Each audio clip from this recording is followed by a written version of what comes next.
Would you like to feel love more frequently? Wouldn't it be nice if we could feel love within us constantly? Wouldn't it be nice to have the feeling of love when we wake up and continue to have it throughout the day until we fall asleep in the evening? Then we would be relaxed, kind and patient all day long, wouldn't we? That would be nice, without a doubt. But there are so many things in daily life that suffocate the feeling of love, like stress, pain, worry and tiredness. Meeting people we don't like or seeing things we don't like also makes the feeling of love disappear. So understandably, our ability to feel love easily vanishes. Most people find it easier to feel good in other ways than to feel love. Many people feel good when they set goals in life. For example, learning a good profession that would give them a lot of money. Naturally, their focus then will not be on having love in their hearts. That will be a secondary thing in their lives. Instead, the pursuit of their material well-being will be their focus and hope.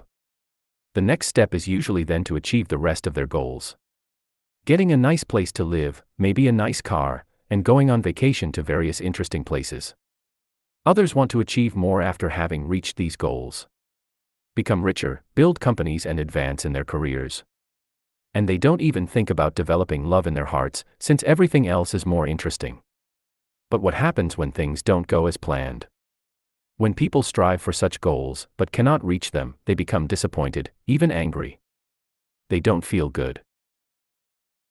Then people try to find ways to feel good in other seemingly simple ways that are not good for their health or by taking advantage of others.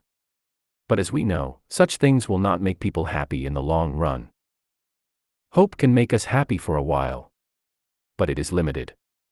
Either we get tired of waiting, or we get what we hoped for. And then we have to find something new to hope for. But it's not realistic to always find something new to hope for and build our lives on new expectations. Eventually we simply have to be satisfied with what we have. So that's why love is so crucial. Because if you love what surrounds you, then you already feel good about what you have.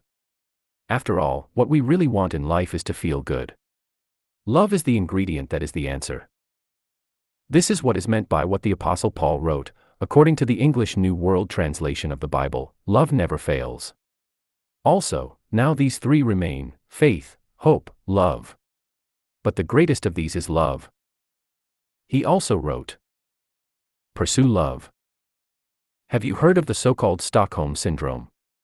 It is described as a psychological reaction where hostages or victims of abuse begin to sympathize with, or feel affection for their captor or abuser, instead of feeling fear or hatred. Sometimes they see them as protective or caring, even when the situation is objectively dangerous or abusive. The captor or abuser may also show occasional kindness or leniency, which the victim experiences as significant and reinforcing of the emotional bond. This reaction is usually understood as a survival strategy.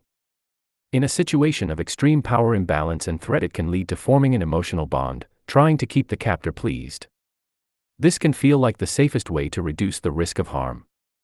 The bond can form fairly quickly, over days, in hostage situations, but similar patterns can emerge over months or years in other abusive relationships.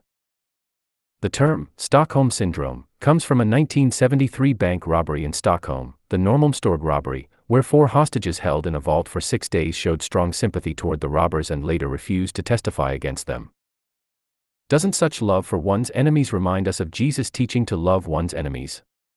Without a doubt, love is a good coping strategy, and it's not surprising that God's word promotes love. I hope this video helped you become more motivated to pursue love, as encouraged in God's word. Thank you for watching and see you next time.